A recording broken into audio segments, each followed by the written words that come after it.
ninkaasi hay-addii dhanneed ee sirdoonka saraakiil baa qarankani ku tabcay 30 sannadood oo dalka joogay oo gaajo wal iyo milyan mishaar ma aragtay ku dul qaadanayay madaxweynaha qaranka ceeb bay ku tahay inamadii dalkani ku tabcay iyagoo jooga inuu niman dibadda ka yimiday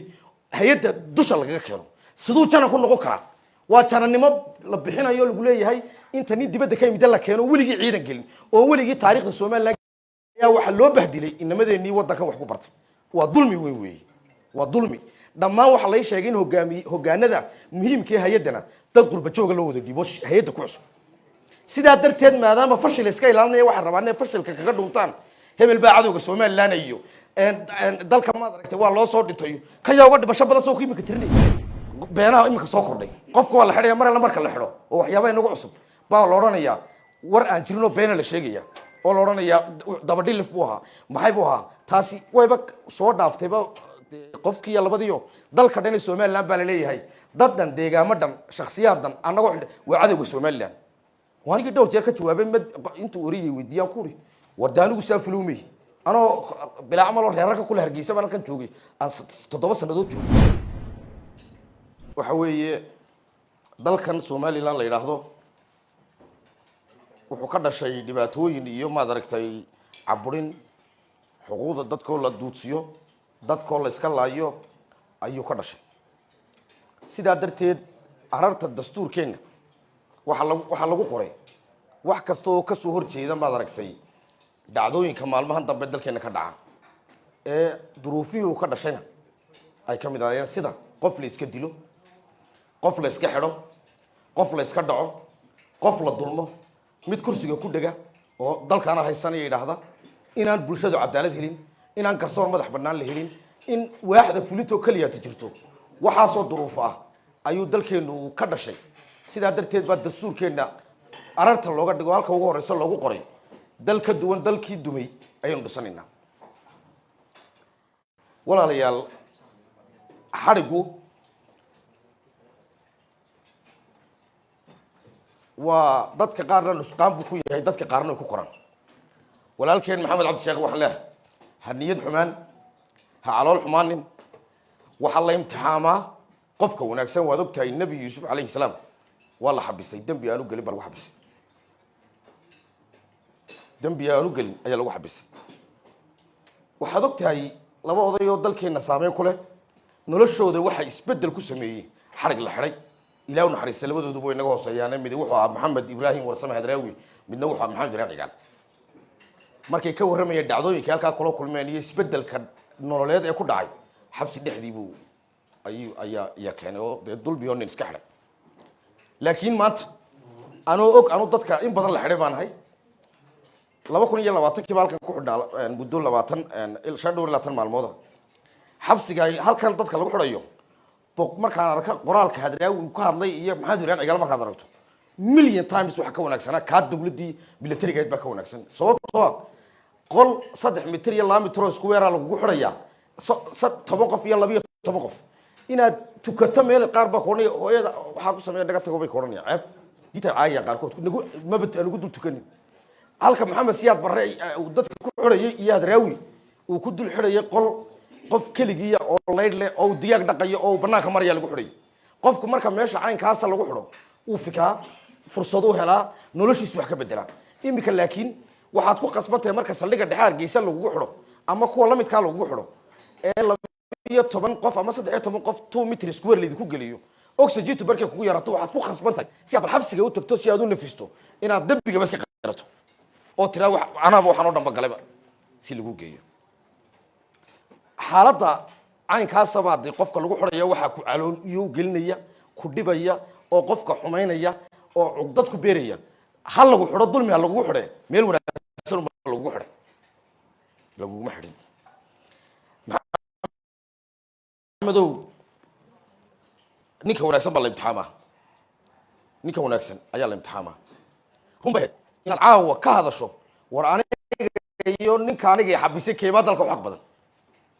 saxbaad ku hay dhalinyarada halka joogta odaygooga hormuudkooga badintooda badan tahay in isku grade baa haydeen in institution kaada abuurtayna waa loog yahay nin basaasnimo iyo been iyo dad u shaqeeya ninkeedba ma tiidba shaqadeedba ma haysidba baahi ku haysaana ma jirto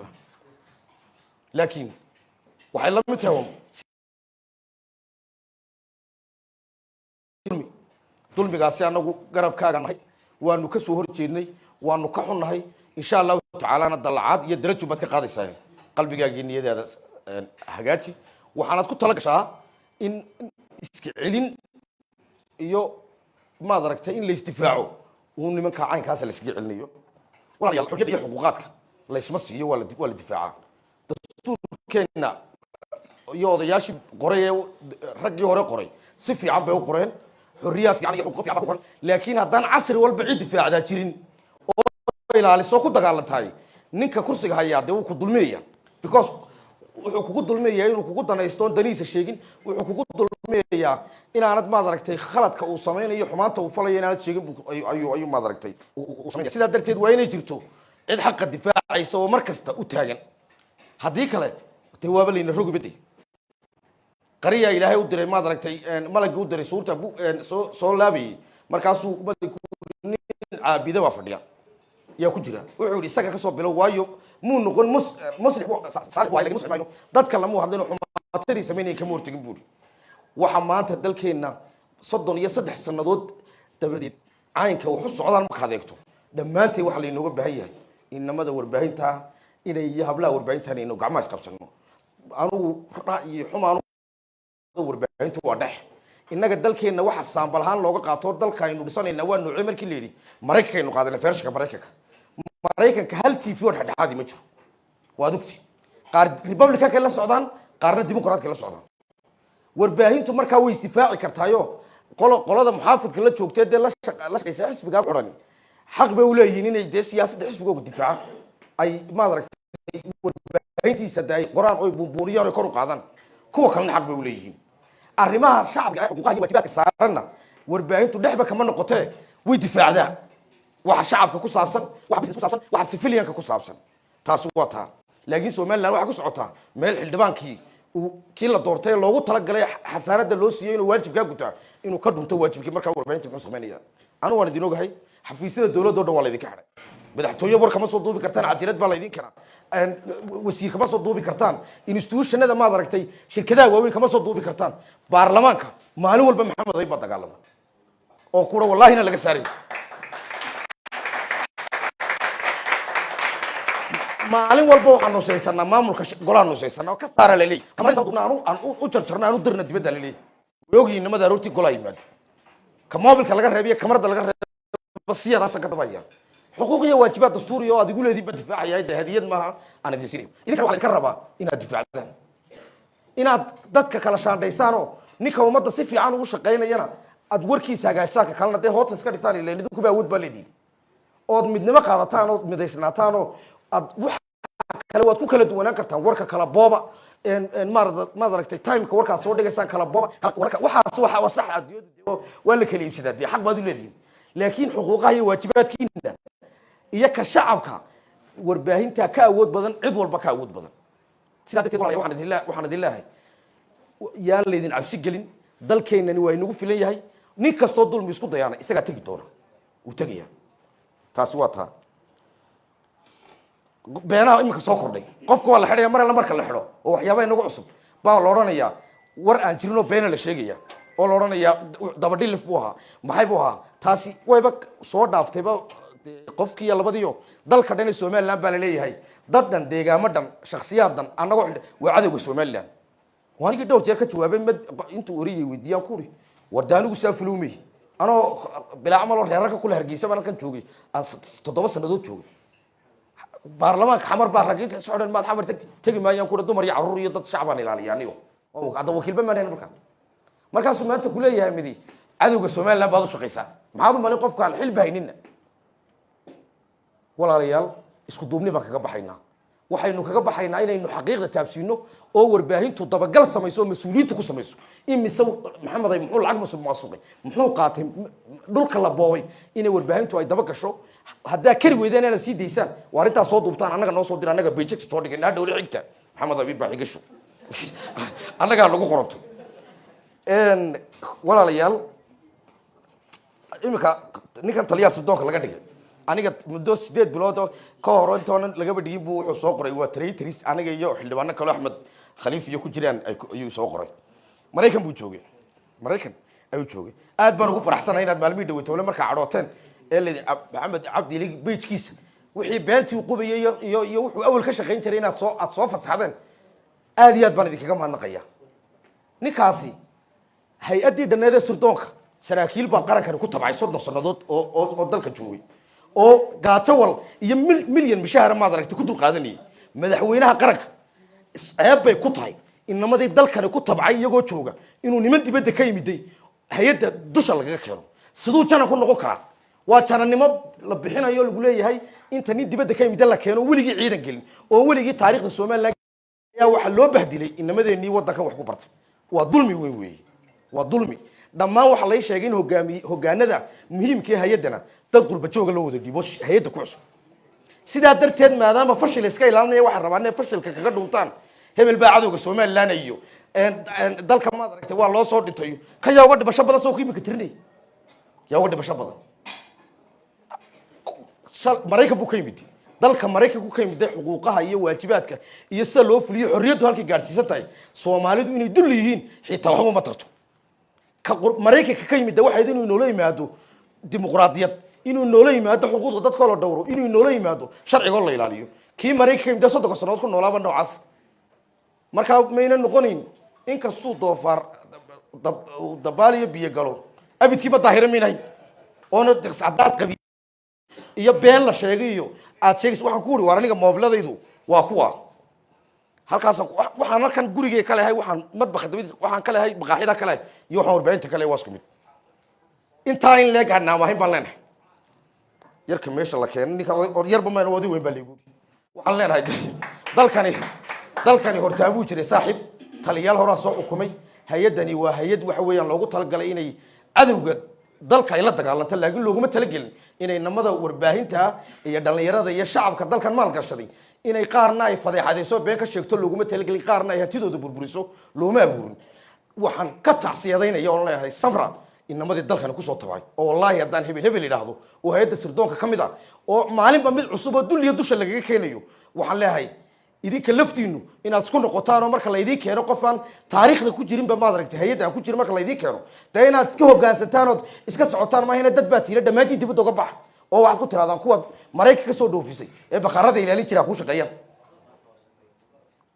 store keeper bay noo imanaya taksiila noo imanaya markaas oo anaga nagu sameeysan oo dalkana idinka aaminsan sidoo nooga aaminsan ma anaga habeen ma meel kala qabanay imika dalka reernimo aba lagu kala sheegtaaba iyo reeraha qaar barigi hore qolooyinkii xagga ka yimaada awdaliyada ka bedelo jiray kuwaas way imika Hargeysa dhexdeeda ka bilaabatay kuwa waxa abuuray waa kuwa dulliga caanka weeyaan ee magacyada la baxay xunay ma aragtay iyo ururada aan jirin ee beenta weeyay waxaan ku soo gabagabeynayaa ragii wadankan markaan Muuse Bixi iyo Maxamed Kaani iyo jooga markaan arko marka dulmi u dhaco waxaad oranaysaa aayadda quraanka aad baa ku soo dhacaysa أتأمرون الناس بالبر وتنسون أنفسهم وأنتم تتلون الكتاب فلا تعقلون dadka wanaagay farayaan iyaguna ma falayaan aayad kalena walima taquluna ma la tafcaluun Maxamed Ibrahim Cigaal ayaa khayriyadan dadka la hadli jiray aayadu soo qaadan jiray wax kamid ah afala taqilun afala tafakkarun afala tubsirun quraanku muxuu ku soo arooraa nink ragii shalay lahaa dulmi baa ka dagaalanay dad la iska xiriyo dad la laayo Soomaaliland dhexdeeda hadii maanta Maxamed iyo rag lamid la xiriyo beenbeed waxay sheegayeen waxay doonayeen inay na dhacaan oo hantida naga dhacaan oo hantida Hargeysa iibiyaan oo hantida naga sameystaan bay doonayeen laakiin dalmi hagaajinayeen run baan idin sheegaya inta dalka dhacday inta gacanta ku haysaay waa ragii dadka faanka ugu joogay habeenaya maal la waray xoran maxamed ibrahim cigaal baa bereeri war waxba meedan xoreynay ina cuntaan baa u xoreysanaysan buu leeyahay wallahi tiiba dab noqotay sidee la isku difaacaya hadaba ku soo gabagabeynaya waxaan isku difaacaynaa ururaynu haanayna garabkaan isa saarayna حسبيان هاني نا قرب كان سسارينا تيفيان هانا قرب كان تيفيان هانا قرب كان سسارينا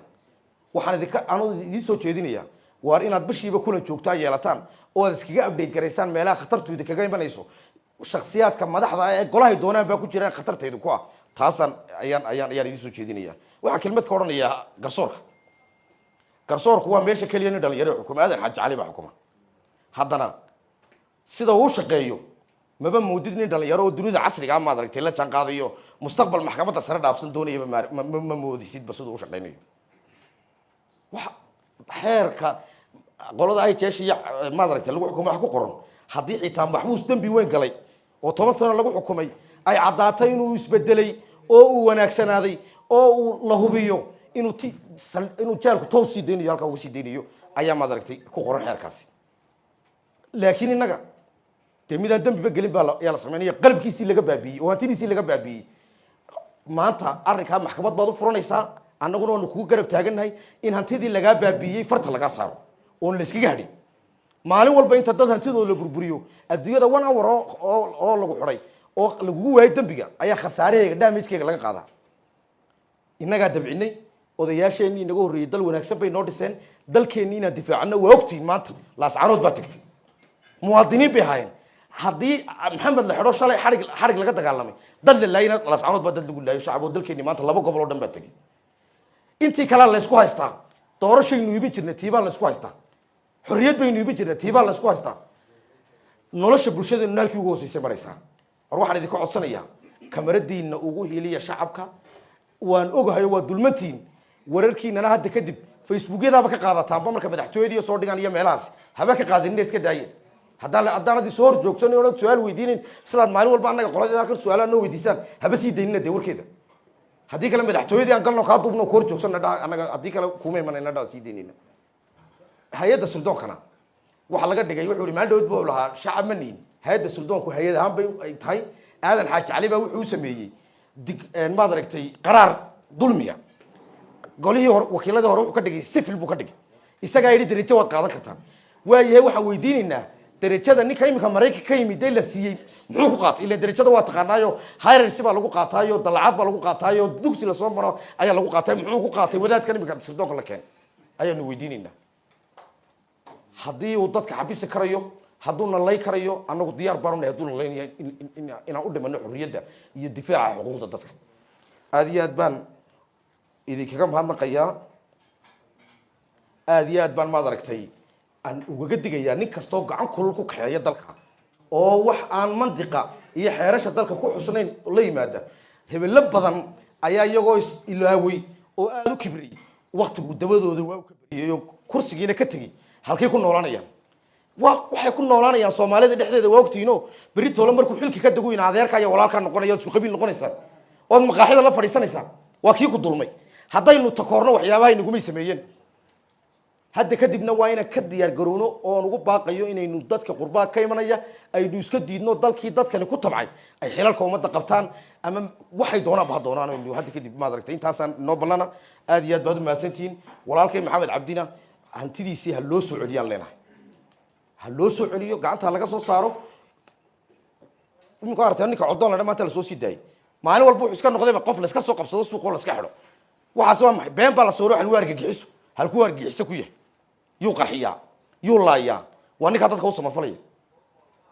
waa gardarro waxaa dhammaanteen layna geliyay xitaa coldoon lagama hadli karin maxamed baa laga hadlayay inta badan dadka waxaan ugu baaqayaa inaan ninkaasi anagu intaan ognay wanaag buu ka shaqeeyaa hadday dembi ku hayaan beri hore qoorta jari lahaayeenba markaa walaalayaal waad mahadsantihiin isku duubnaada annagoo garabkiinaan nahay assalaamu calaykum waraxmatullaahi wabarakaatuh